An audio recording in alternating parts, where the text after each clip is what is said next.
we'll talk a little bit about the reorganization and communication. So I will do that along with Jane Anderson. Just to let you know, we talked about reorganization of service area, but we haven't talked that much about reorganization here on campus. So especially if you're new, you may not know, we have one chancellor, we have 3 deputy chancellors. You met all 3 this morning. We have the Deputy Chancellor for Finance and Administration, that's Michelle Carter. Then we have Dr. Robin Garrett, she's the Deputy Chancellor for Academic and Student Services. And then I'm the Deputy Chancellor for U.S. Campus Operations. So when Dr. Garrett came on board, I think about a week in, she was told, oh, we have to look at reorganization. And we had multiple conversations where she said, maybe I need to find out first what we're doing and then figure out how we reorganize. Well, in the following months, we took a look at it, and the Chancellor's vision was to say, let's keep finance and administration in that block, but let's separate out the support services along with the instruction. I think they were all sort of intermingled somehow. And so that's what we did. So as a result, going back to the slide now, we tried to put things where they were. So Michelle Carter got the planetarium from me.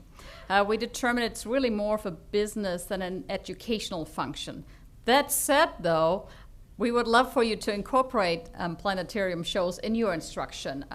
By all means, please talk to Fred and see how this can benefit your students, how you can work together. Just because it falls under a different deputy chancellor doesn't mean that you do anything differently as far as including the planetarium. Then Dr. Garrett got the student life, evening weekend college advisors. We had 2 advisors that are located in the library, and also the dorm oversight. So some of those reported to me previously, and some of them reported to Ms. Carter. So when you look at the bottom of the slide, you will see what it looks like right now. The reason why I'm honing in on our area, you know, you fall under your department chair who reports to Dean Anderson, who reports to me, and I report to the chancellor. So we couldn't get all of it on one slide, so it's sort of a chart in 2 parts here. So what you see on the bottom, the Deputy Chancellor, U.S. Campus Operations, that's my position. I have multiple people that report to me. One is Dean Anderson. One is Raul Garcia for Continental and Fort Hood. One is Sharon Davis, and I saw her earlier somewhere in here for DEET. And then, as you know, the online high school is going away. So if this position of the dean was filled, then this person would be reporting to me as well and going away at the end of this month. So this is the chart. The reason why we're showing you this, I think it's important for people to know where they fall in the organization. How does the organization work? So Dean Anderson has multiple people, again, that report to her: Mark Pollard, Kirsten Brooks, and Teresa Chavez, and of course an office assistant as well. And so where do you fall? Well, you fall in the bottom part lists all the departments. So you fall under your deputy chancellor. The reason why it's important for you, why we're showing you the org chart, and especially if you're new, I mean, if you've been there, you probably know your org chart, or you should know your org chart. But if you're new, it's important for you to know where you fall. And that kind of leads into the next part of talking about communication. So if you're communicating, you need to know who's in your chain of communication. So again, departments have a department chair who should hear your first concerns, funneling up to the dean, deputy chancellor to chancellor. And I'm going to let Jane Anderson talk about the communication of it. So one of the things that you should know is, as part of the reorganization, we kind of swapped around duties in a way as we moved people around. So Monticelli Vargas, who was in charge of student life, was reporting to Kirsten, who reported to me, and she is now going to be reporting to the new dean. So she's in charge of student activities, and she also, well, she does a lot of things. She did caps and gowns, she did room scheduling, and she does the non-academic disciplinaries, which some of you may have had the pleasure of sitting on the disciplinary committees. But what's going to happen now is caps and gowns have come to us So Kirsten and her new admin assistant, Elizabeth, are working on that. Already the chairs have gotten a packet about caps and gowns. There will be some changes in some rules. I think we're going to sign out caps and gowns. And then after the graduation ceremonies, you're probably going to have to turn them in and sign again that you're turning them in. It's going to be a little more of a hassle, but we keep having caps and gowns walk away. They're expensive. So that's one of the changes that we're going to try to implement.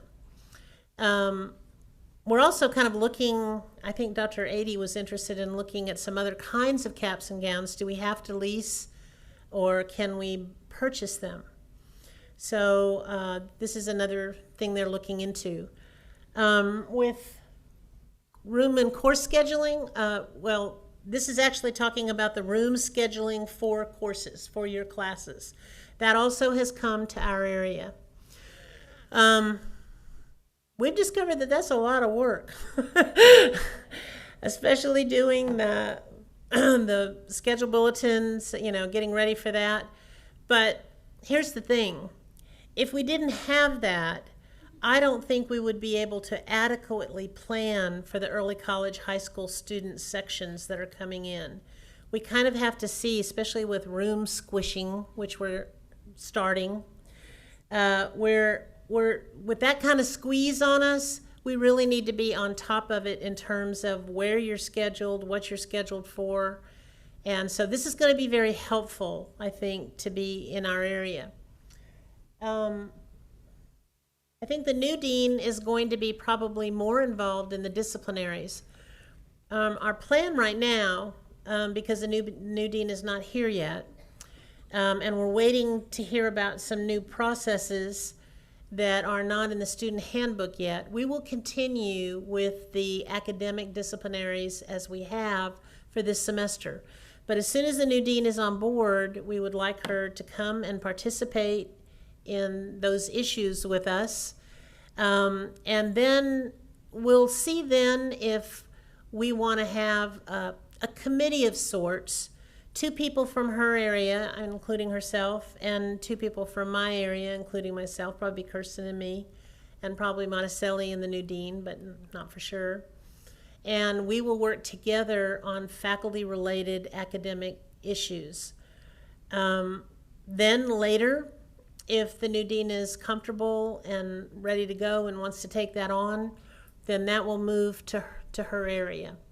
So we're just going to take that a step at a time and see how that goes. But for right now, as far as you're concerned, you're going to still come to us this semester. And we'll transition into that gradually. One thing that I kind of want to emphasize is to be clear on your lines of authority. We kind of operate in a linear fashion. And even though we have horizontal lines of communication, and actually we hope to develop more of those, when you have an issue or there's something that you want to do, you want to be sure that your chair knows about it. Because for one thing, your chair is your layer of protection. If something happens or there's something you don't know, that chair is providing you support, and so we hope you utilize your chair. And I'm the second layer that comes after that. So you want to be sure that we're moving through. If you have an initiative, if you have a problem, that you're keeping everybody in your chain informed. Now, what happens a lot of times, this really happens a lot, is that somebody needs to see you fast. Somebody in the admin building. Okay, they got some kind of business going on. They got the military there in their office and they're asking questions.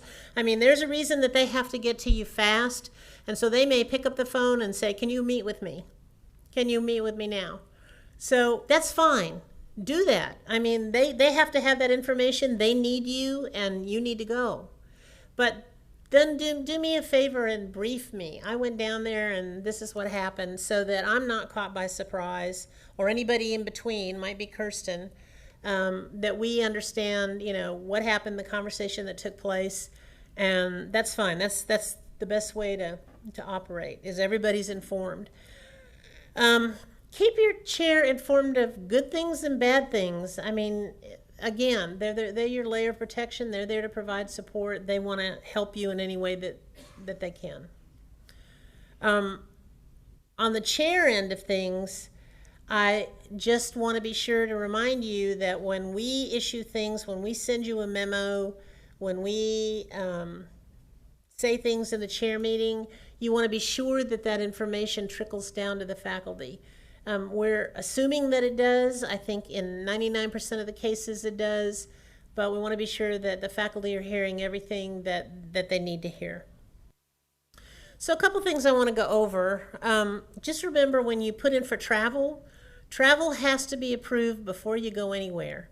If you don't have all of that cleared with all the approvals on it, you're not going. I mean, that's just the way it is. So we have to have that done. That has to be done ahead of time. If there's an emergency and you have to go somewhere and you don't have the lead time, I think the thing to do is to let your chair know and let me know, and we'll see what we can do to push it through. We can write a letter to the chancellor saying, you know, we know that this is coming late. That has to go through Dr. Adie, but we can walk things through. So don't think it's impossible, but in general, your travel has to be completely approved before you leave campus to go on your trip. Another thing that you need to know is if you sign an agreement of any kind, an agreement on how you teach, an agreement with an ISD on sharing something, for whatever reason, a contract, a grant, there's one signing authority here on this campus, and that's Michelle Carter. If it hasn't gone through contracting and Michelle Carter, you can't go forward with it. That has to happen. And what that does is that keeps us out of trouble, because I've been in that situation before where I've been involved in a grant or something like that, and we didn't have those kinds of agreements, and it will come back on you. So we want to be sure that we're aware of that.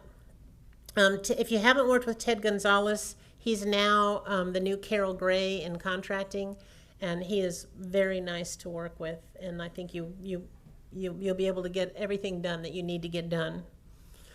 Another reminder is that donations of over $50, whether it's cash or material items, even if they're donated to your department, they have to be documented. There's a process for that. It's in our HR manual. So if you're not aware of that, I'm just making you aware of it, that you need to look that up in the HR manual and be sure that you're following the process. Events, there's got to be a better way to do this. It's very frustrating. But the fact that departments want to have an event, they have the initiative to put on a big event, and then they've really got to do something twofold. The first thing is they need to send a memo to the administration so that everybody is aware of the event and signs off on it. One of the reasons for that is they need to know, do we need to invite the Board of Trustees? Do we need to come and give a welcome?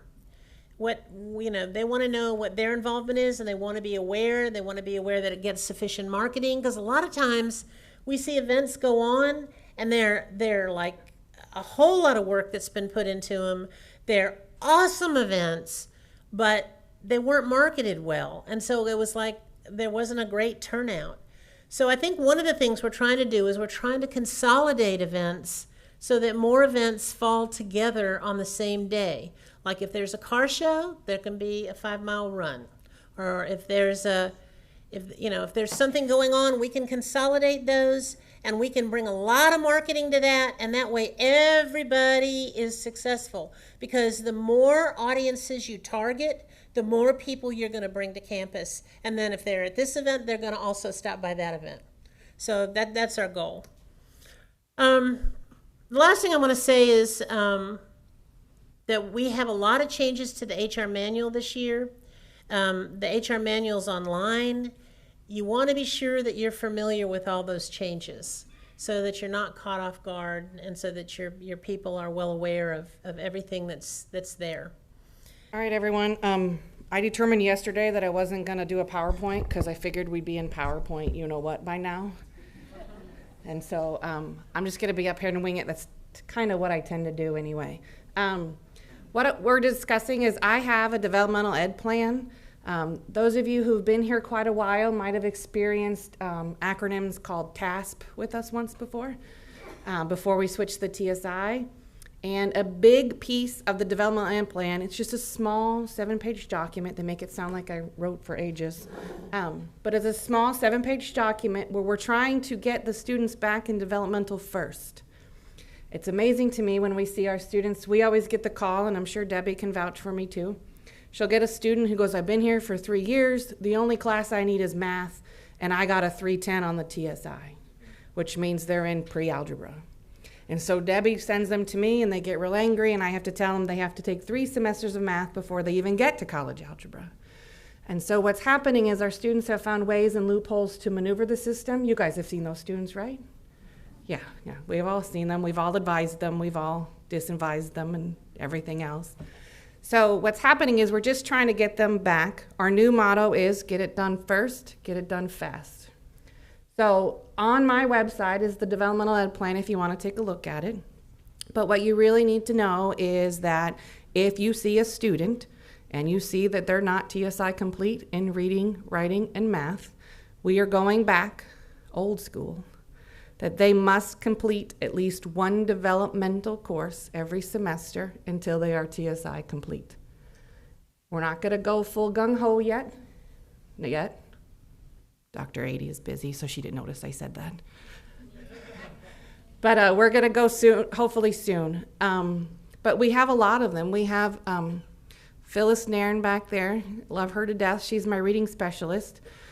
We have a lot of students who are reading at 3rd to 5th grade reading level, and they're sitting in your classes avoiding reading, and where they really, really need to come see her.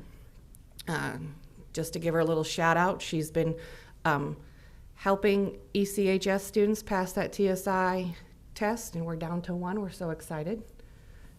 I'm sure Kathleen will talk about that later, but there's her little shout out. But everyone should be advising students that way, okay? We have our get it done first, get it done fast motto is more push towards our NCBOs. I talked about them briefly at another session before. What an NCBO is a non-course-based option. We were tasked by the state to create courses to get them through the developmental faster and at a higher success rate.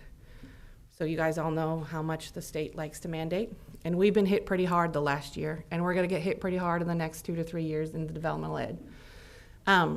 We have some NCBO models that can get students through all 3 levels in 1 semester if the student puts forth the effort. We have a 50% rate on where they complete multiple levels in 1 semester, so we're proud of that. Our big Yahoo is our co-rec models, and that's going to be huge in a few years and will affect all of you as well. The co-rec model is when they take the highest developmental ed course with a credit-bearing course. We have a 90% pass rate in math, and after 2 semesters, we have a 100% pass rate in English. So that's a student who has taken the integrated reading and writing course with Comp 1. We're looking to match, so if you guys have anything that you think would pair nicely with developmental reading or writing, we need to have more co-rec models. What's happening to us now in the next 3 years is House Bill 2223 that just passed. I have to have 75% of our students in a co-rec model. So I think we figured it out. They're reading and writing at 6th to 8th grade level. Does that sound right? Middle school level. I have to put them in a developmental course and one of your courses and make sure they pass. So we're going to have to get that done. And it's by 2020, I have to have 75%. So it's a shocker to us. And they've actually lowered our standards. So those of you who did advising this semester know, hopefully knew, or now you know when you go back there this week, that our writing standard was lowered to 340 and a 4 on the essay. Is everybody aware of that? Okay, well, 341, sorry, and 4 on the essay. And expect changes from us throughout the next year or 2 for those standards because of the House Bill 2223. They have also lowered the standards on who we accept into the co-rec model. I was going to bore you with details, but that's a bunch of numbers, and you guys will get the sheet when you go to advise. Just understand that when you go to advising this year, I know when we all say we've been to that training, we don't need to go again. We need to go again. Pathways is something that all 50 of our college districts is going to be or are participating in. I am the current chair for that initiative here on campus currently. And so one of the things we have to do, the gist of it is we have to create a pathway. If you heard, we're going to say that P word a lot. But we have to create a pathway from the students from high school based on their, lost the name of it, endorsement plan. We have to create a pathway for them from their high school through us to a 4-year. And so developmental ed's involved in it because we are the first on-ramp for students who aren't TSI complete. There's many components that are involved with pathways. As she's mentioned, it's not only high school to college, it's college, community college to university, and then to work. It's not necessary, and it could be community college to work. It could be certificate to work. There's lots of different pathways and off-ramps and on-ramps for our students that we have to consider when we're dealing with pathways. But we have a lot of pathways already. This institution has built so many pathways for our students. So we are, I wouldn't say we're behind the game. I would say we're ahead of the game on a lot of the things we're doing with pathways already. So it's exciting, but we have to document it, enhance it, and show what we're doing and have a full pathway. We have a lot of bits and pieces all over the place. We're doing lots of great things, but we need to kind of put it together. I mentioned about the advanced technical credit briefly before, and that's a pathway. What that is a student takes a class in high school and we award the credit for it. Well, there's some concerns with that from the aspect that two sides of the state are not talking to each other, and that's why I need your help. The TEA is responsible for the TEAC side of it, and it was written into the TEAC side or the TEA side that the workforce education, WECM, would take care of ensuring that alignment. Well, you might not know this, but the WECM that we knew prior to last year has basically gone away. There's not going to be those summer workshops every 3 years reviewing your courses, and then the other ones, when I'm talking about workforce, not academic side, but workforce courses automatically every 3 years. It's all based on triggers. So that alignment with TEACs isn't going to happen anymore. And so I had a conversation with SACS about that, and they said that as an institution, to ensure our accreditation, we have to align the courses that we are accepting credit for. So that's part, again, of this pathways. So that's why I be needing your help moving forward. We need to be able to say that this course taught by this high school teacher is equivalent in rigor and content to what we would be doing here at the college. And as long as we do that once a year, document what we've done, they'll be okay with it. But because it's a statewide initiative. And that has to be done with our individual articulation agreements with the high schools as well, if it's not dual credit. So, but we'll work on all that. But that's one of the pathways. The other is, I mentioned the field of study. Rex Peoples, the deputy commissioner of the coordinating board, spoke at the Pathways conference last week that many of us attended, and it was in Austin, and he brought up the field of study as a very, very important component of this Pathways project, because if we establish and we adopt the statewide field of studies as is going to be in statute, universities have to take all of those courses as the courses within their program. They can't just throw it off as an elective. It has to be transferable equally. And if it isn't, the coordinating board wants to know about it, and they're going to fix it, because this is statewide, and no ifs, ands, or buts. If Texas A&M says, oh, we can't take that course, we're going to give it as an elective, we report them and they'll get it fixed. So if we adopt these field of studies, it's going to be a complete seamless transfer. So we need to look at our programs, and we need to get there. Currently, there are field of studies for architecture, business, communications, computer science, criminal justice, engineering, civil, mechanical, electrical, and chemical, engineering, tech, music, and nursing. They're in the process of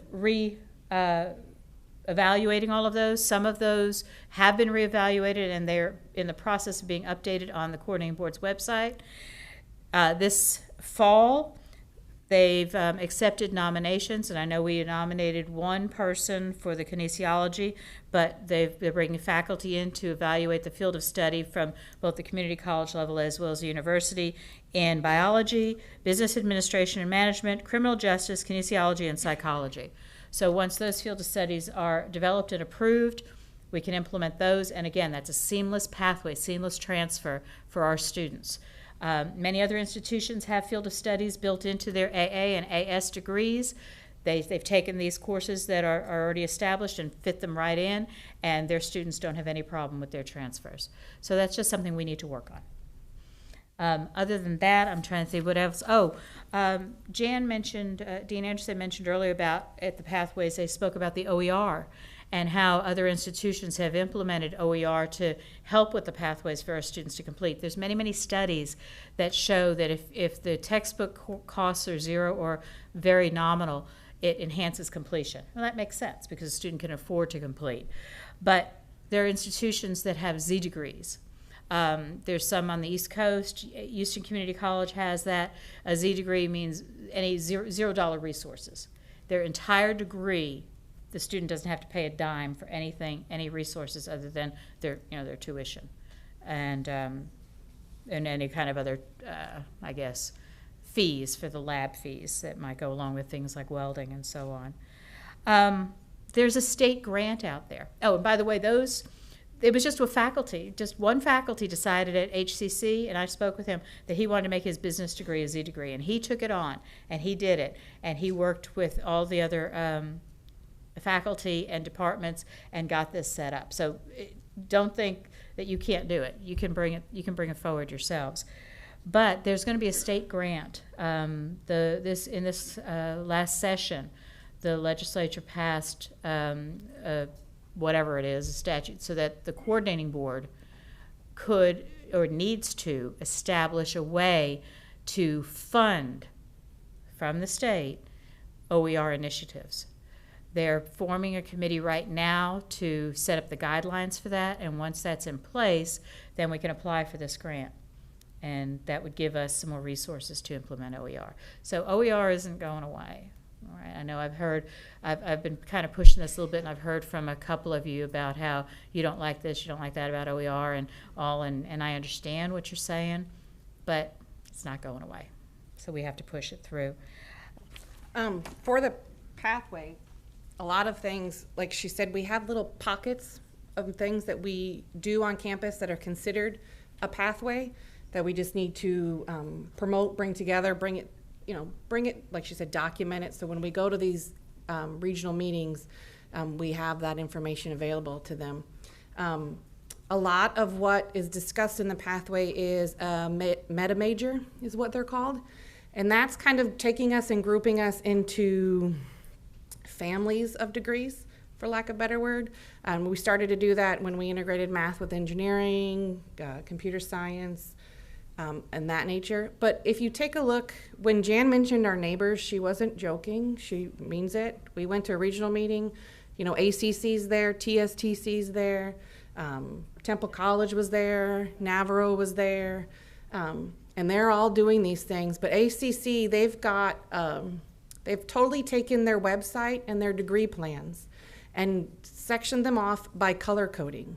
So their catalog is color coded. So like math and science, they're all purple, let's say. Fine arts, English, they might be orange. And so everything you see is in that color. So if a student just knows I need to grab the orange brochures, they'll walk in and everything that has to do with that degree is orange, or that area of field of study is orange. Things that are included in pathways are dual credit, which we all do. Early college, high school, we do. Can't think of anything else for now. Advising, we do. Degree mappings, we want to get a more interactive degree map. You know, the what if, we're starting to integrate it with the web advisor, as we know, but we need to learn more about it.